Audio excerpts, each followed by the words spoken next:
Voy a compartir con ustedes acerca de la restauración de Dios. ¿Cuántos saben que cuando Dios restaura, nunca vuelves a la misma condición? Cuando el hombre restaura, digamos que esta silla se rompe, el hombre restaura la silla, nunca es de nuevo como la original. Pero cuando Dios restaura, siempre es mayor en calidad o cantidad. Amén. Si has sido víctima de un divorcio o has perdido a un ser querido, no recuperarás a 7 maridos en cantidad. ¿Cuántos entienden eso? Pero obtendrás un marido que vale por 7. Amén. Un hombre, solo uno. Amén. Un esposo que vale por 7, entiende 7 veces mejor que el anterior. Eso es restauración. Tendrás 7 veces más, ¿entiendes? Estoy haciendo mi mejor esfuerzo el sábado por la noche. Pero tendrás un séptuplo, ya sea mayor en calidad o en cantidad. Amén. Ese es el principio de las palabras de Dios. Leamos algunas escrituras al ir avanzando. Vean aquí, en Levítico capítulo 6. ¿Cuántos se alegran el sábado en la noche en la iglesia de Lakewood por estar leyendo el libro de Levítico? Apenas puedes pronunciarlo. Levítico. Amén. Muy bien, vean aquí. Ahora quiero decirles que en este capítulo 6, está hablando de la quinta ofrenda. Hay 5 ofrendas en la Biblia, en el libro de Levítico. Digan holocausto, digan ofrenda de harina, digan ofrenda de paz, digan ofrenda por las transgresiones. Ahora digan ofrenda por el pecado. 5 ofrendas para representar un acto de nuestro Señor Jesús en la cruz. Amén. Se necesitan 5 ofrendas para describir la belleza de ese acto. Amén. Ahora veremos la quinta, la ofrenda por las transgresiones. La ofrenda por las transgresiones se ofrece por algo que tú hiciste. ¿Pecaste? ¿Hiciste algo que no deberías haber hecho? Muy bien, traes una ofrenda al templo. La ofrenda por el pecado es por lo que eres. Tu misma naturaleza es pecado, pero gracias a Dios, Jesús se hizo pecado en la cruz para que nosotros fuésemos hechos la justicia de Dios en Él. ¿Puedo oír un buen amén? Para la ofrenda por la transgresión, cuando hiciste algo malo, traes la transgresión, la víctima, la ofrenda, que es un carnero. Para la ofrenda por la transgresión debe ser un carnero para tipificar a Cristo. Y traes el carnero al sacerdote en el templo o en el tabernáculo en ese entonces. Y esto dice, entonces, habiendo pecado y ofendido, restituirá aquello que robó, o el daño de la calumnia, o el depósito que se le encomendó, o lo perdido que halló, o todo aquello sobre lo que hubiera jurado falsamente. Observen esto, lo restituirá por entero a aquel a quien pertenece, y añadirá a ello la quinta parte, que es un 20% más, un 120%. Y se lo dará a quien corresponda, a quien le hayas robado, a quien hayas engañado, a quien hayas lastimado, a quien hayas hecho mal. Tienes que devolverle a la persona el valor total, que es 100%, y agregarle un quinto, que es un 20%, en total 120%. ¿Entienden? Bien, síganme ahora. Si pueden entender esto, pueden volver y tener algunos derechos de jactancia. Ya domino el libro de Levítico. Entonces, restauras el valor total más una quinta parte, son 120%. Ahora, el perjudicado, el día de la transgresión, el perjudicado salió ganando. ¿Cierto? La parte perjudicada se volvió un ganador. No solo él recupera el valor total de lo que le ha sido robado, que le quitaron, sino que le sumaron. Obtiene el 120%. Amén. Esa es la manera de Dios de hacerlo. Amén. Y si miran esto, y baja al versículo 6, para expiación de su culpa traerá al Señor un carnero sin defecto. Un carnero sin... ¿Quién es ese? Nuestro Señor Jesús. ¿Cuántos saben que Él es el carnero sin defecto? Amén. Él no cometió pecado. Él no conoció pecado. En Él no hay pecado. Aquí tenemos esta hermosa imagen del carnero sin defecto, traído como una ofrenda por la culpa porque este hombre ha pecado. Pero el carnero se convirtió en su sustituto en el Antiguo Testamento. el ladrón o el injuriador, el que hizo mal, el que hizo el daño, tiene que indemnizar.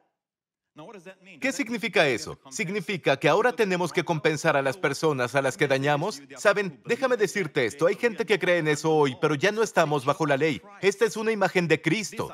Estas son sombras. Entonces, ¿quién es el que paga al perjudicado? Vean esto, en Salmo 69. Es un salmo mesiánico. Dice de Jesús aquí, los que me aborrecen sin causa. Ahora, este versículo se cita en Juan capítulo 15 como perteneciente a Jesús.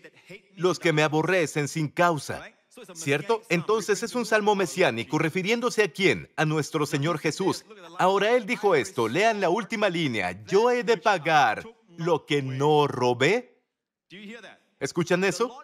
El Señor Jesús tomó nuestro lugar de pecado en la cruz. Él tomó el lugar del culpable. Él tomó el lugar como si Él fuera el que lastimó. Y Él se hizo responsable de todos nuestros pecados.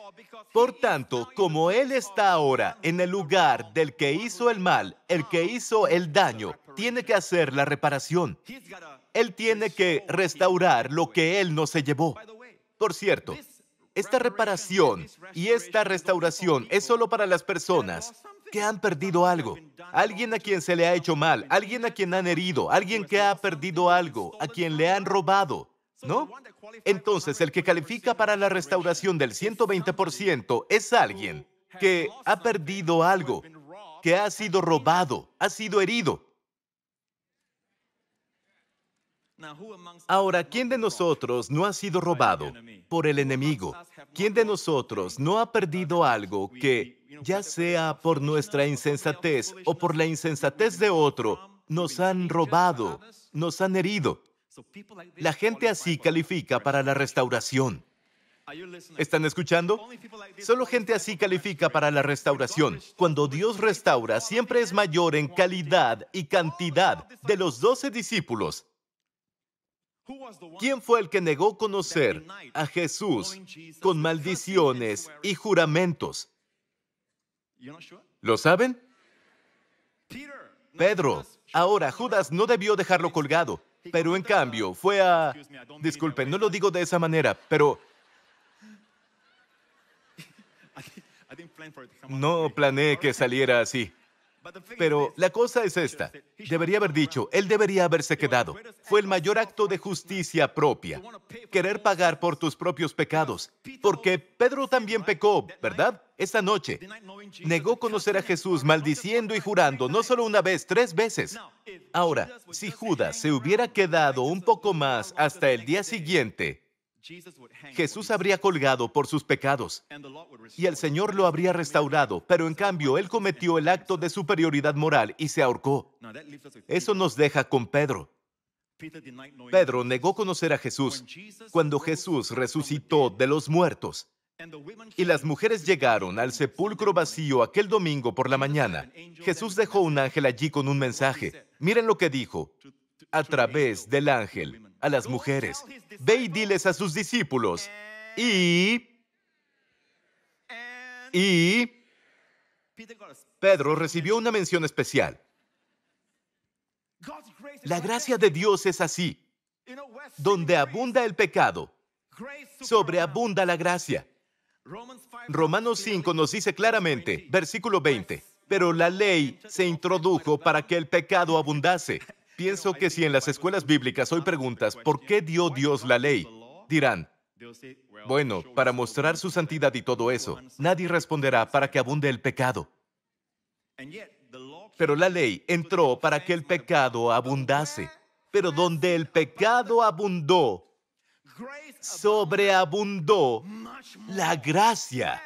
¿Dónde? ¿Dónde? Ubicación, ubicación, ubicación. Donde abundó el pecado, sobreabundó la gracia. En griego, la palabra donde abundó el pecado es la palabra pleonasó, que significa aumento en abundancia. Todavía puedes medirlo, aumentar en abundancia. Pero la palabra sobreabundó la gracia es la palabra griega uperperiseo, que significa abundar superlativamente. Donde abundó el pecado, la gracia sobreabundó. ¿Puedo oír un buen amén? 2 semanas después de que Jesús resucitó de los muertos, se reunió con los discípulos junto al lago de Galilea. Pescaron toda la noche, no sacaron nada, y luego él dice, echen la red por el lado derecho, y encontraron abundancia de peces, tantos que, al no poder subir el pescado a la barca, tuvieron que arrastrar la red hacia la tierra. Y luego desayunaron. Jesús hizo el desayuno.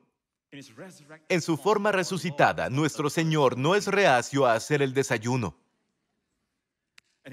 Y les preparó el desayuno, se sentaron, comieron tranquilamente. Al final del desayuno, miró a Pedro. Todos conocen la historia, ¿verdad? Déjame hacerte una pregunta. ¿Quién recibió esta alta dignidad del Señor? ¿Quién recibió este honor del Señor? ¿Quién recibió esto de apacienta a mis ovejas? Cuida de mis ovejas. Apacienta a mi rebaño. ¿Quién recibió esta confianza de todos los discípulos que estaban ahí? Vamos, Pedro, el que negó conocer a Jesús. Y observen esto, ubicación, ubicación, ubicación. ¿Cómo pecó? Con su boca. Y cuando se levantó el día de Pentecostés y predicó, con esa boca, solo unos días antes negó conocer a Jesús. Ubicación. Con la misma boca ahora predica, y con esas palabras que salieron de su boca, 3,000 almas fueron salvadas. Iglesia, nos han robado esta verdad, tanto que la gente teme mucho que vayan a Romanos 6 y digan, sí, ¿qué diremos entonces? ¿Vamos a pecar para que la gracia abunde? Por supuesto que no. No te estamos diciendo, peca más para que la gracia abunde. Te estamos diciendo, donde abunda el pecado, sobreabunda la gracia. Esa es una verdad que nadie puede cambiar, y ningún demonio religioso puede cambiar eso.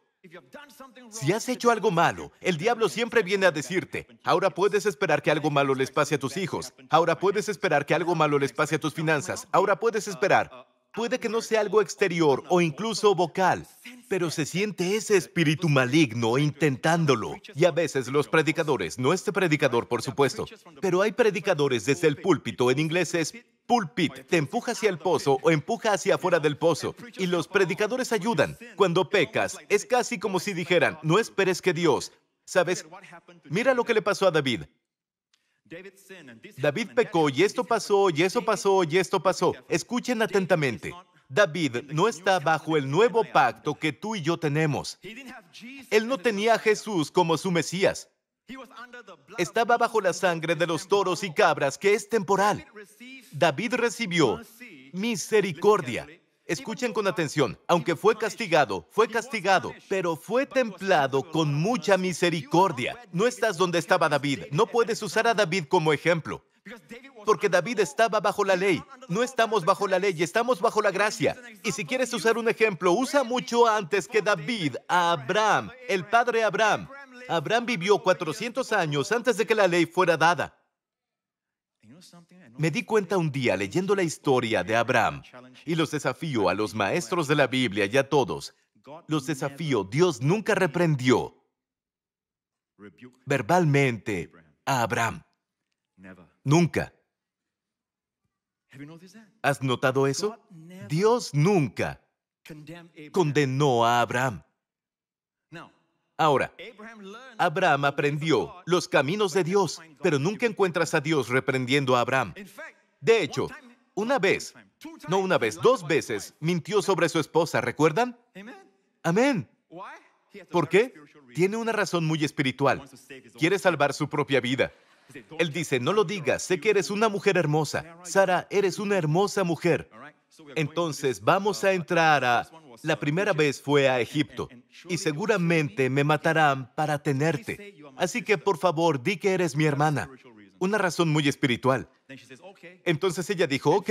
Y el sirviente de Faraón vio a la mujer y la llevó a Faraón. Dios tuvo que intervenir. ¿Recuerdan?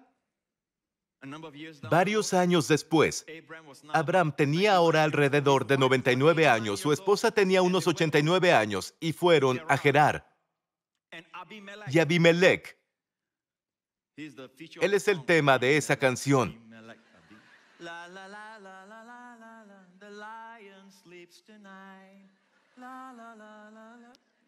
¿Conocen la canción? Abimelech. Entonces, el rey Abimelech vio a la mujer a los 89 años. Él era 10 años mayor que ella. Vio a la mujer y dijo, tráemela. ¿Y qué dijo Abraham? Es mi hermana. Y la Biblia dice que esa noche Dios vino a Abimelech. Cuando leí eso dije, Dios, fuiste al hombre equivocado.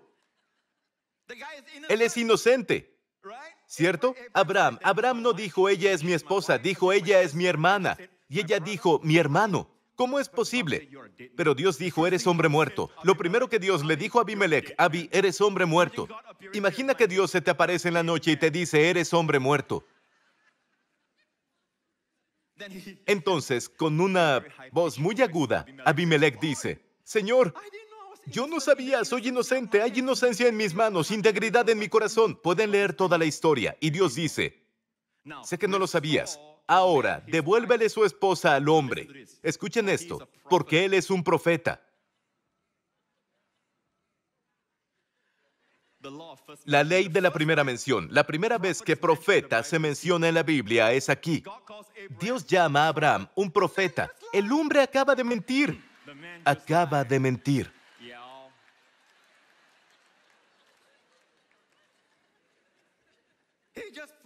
Mintió descaradamente. Y Dios dice, devuélvele su esposa al hombre. Es un profeta. Y luego Dios dijo esto, y él orará por ti, y vivirás. Y al día siguiente le dio a Abraham tanto dinero, 1000 piezas de plata, y dijo, ¿por qué me hiciste esto? Ni siquiera podía mover un dedo contra Abraham. Ahora, lo que intento decir es esto. Dios podría haber reprendido. Dios debería haber reprendido. Mi instinto natural, mi sentido de la justicia, dice, Dios debería haber reprendido y haberse aparecido a Abraham y decirle, eres un hombre muerto. No defendiste a tu esposa, ¿verdad? Pero deben entender una cosa. Dios quiere que entendamos el pacto de la gracia bajo el cual estaba Abraham. Y Dios sabía, escuchen atentamente, que por su bondad mostrada a Abraham, llevaría a Abraham al arrepentimiento. Lo conduciría. Esa es la gracia. Este es el mismo pacto bajo el cual estamos. ¿Escucharon? Amén. Voy a cerrar. Solo puedo imaginar a este hombre. Muéstrales qué versículo. Éxodo 22, versículo 1. Cuando alguno hurtare buey u oveja y lo degollare o vendiere, por aquel buey pagará 5 bueyes y por una oveja 4 ovejas. Puedo imaginarme a este hombre acostado en la cama después de haber sido restaurado. El ladrón ha sido atrapado y le pagaron 5 bueyes por un buey que perdió. Está acostado en la cama y se ríe solo. ¿Sabes, Marta? Estoy feliz de que ese chico robó nuestro buey. La vieja Daisy estaba envejeciendo de todos modos. Y ahora, en lugar de un buey viejo, un buey no puede llamarse Daisy, ¿verdad? Bueno, en fin, Danny, ¿de acuerdo? En lugar de 1, ahora tenemos 5. Estoy tan feliz de que nos haya pasado eso. ¿Saben algo?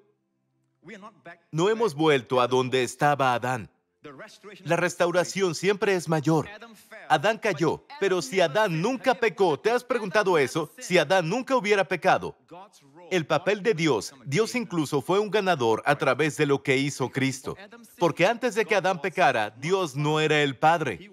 Él era el Creador con su criatura. Pero por lo que hizo Jesús, ahora es el Padre y es familia. La gloria que habría ganado Jesús si Adán nunca hubiera pecado sería solo gloria creadora. Pero gracias a lo que hizo Jesús, ahora lleva la corona del Redentor. Si Adán nunca hubiera pecado, todos seguiríamos viviendo hoy. Veríamos a Adán con vida hoy. Todavía sería joven. Todos nosotros seguiríamos siendo fuertes, jóvenes. Nadie moriría. pero viviríamos con incertidumbre porque todo lo relacionado con el jardín depende de la obediencia. Eso significa que dependeríamos de una astilla, un hilo de obediencia. Y si Adán no desobedeciera, tal vez un hijo suyo lo haría. Nunca vivirás con ese tipo de certeza, pero hoy, por lo que hizo Jesús, no dependemos de nuestra obediencia, sino de la obediencia de aquel que murió por nosotros en la cruz. Y nuestro futuro está asegurado. ¿Puedo oír un buen amén? Escuchen, Dios ha ganado mucha más gloria. Dios ha recibido más alabanza de los campos de la redención que todo lo que jamás recibió de los campos de la creación. Dios mismo se ha convertido en ganador a través de lo que hizo Jesús. Nosotros, que nos robamos a nosotros mismos a causa de nuestros pecados, ahora somos ganadores porque Jesús tomó el lugar del que hizo el mal. Y Él restauró lo que Él nunca quitó. Y ahora somos los beneficiarios. Amén.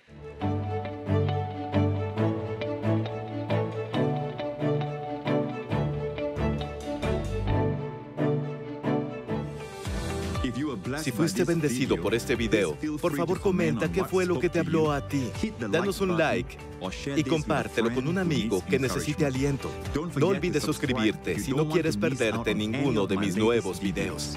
Gracias por sintonizarnos y nos veremos de nuevo pronto.